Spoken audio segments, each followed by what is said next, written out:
Anda kembali bersama kami di Sapa Indonesia Malam. Saudara, di tengah krisis global, pertumbuhan ekonomi Indonesia dinilai cukup positif. Presiden menyatakan akan memberikan subsidi BBM, LPG, dan listrik sebesar 502 triliun rupiah agar BBM di masyarakat tidak melambung tinggi. Oleh Ketua MPR RI. Krisis global akibat pandemi COVID-19 dan perang Ukraina-Rusia membuat 107 negara terdampak krisis dan diperkirakan jatuh bangkrut. Namun di tengah krisis global, pertumbuhan ekonomi Indonesia dinilai cukup positif.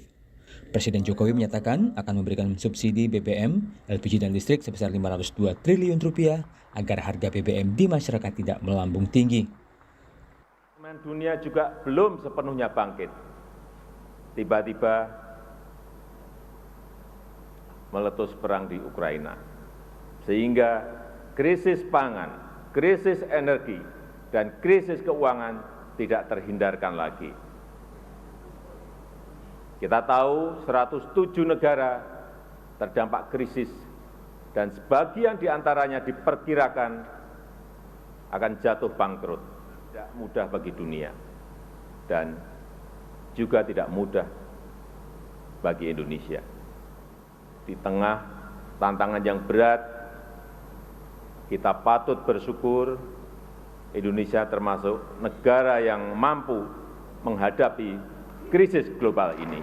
Itu pemerintah mampu memberikan subsidi BBM, subsidi LPG, dan subsidi listrik sebesar 502 triliun di tahun 2022 ini, agar harga BBM di masyarakat tidak melambung tinggi.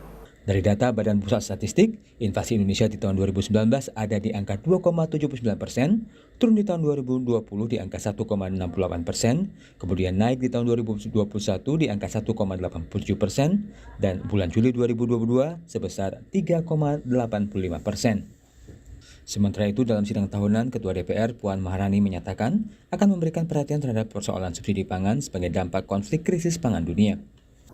DPR RI dalam menjalankan fungsi pengawasan akan memberikan perhatian yang besar terkait dengan berbagai permasalahan yang menjadi perhatian rakyat, antara lain mewaspadai perkembangan pandemi COVID-19, penanganan dampaknya serta ancaman dari varian baru dan mitigasi dari ancaman pandemi lainnya, mengantisipasi dinamika konflik geopolitik global yang telah mengakibatkan krisis pangan dan energi yang menyebabkan tingginya harga komoditas strategis seperti minyak bumi dan bahan pangan. Hal ini dapat berdampak pada kemampuan keuangan negara dalam memberikan subsidi energi. Puan juga meminta pemerintah mengantisipasi berbagai faktor global dan nasional yang berpengaruh pada keuangan negara dan pelaksanaan APBN 2023. Tim Liputan Kompas TV.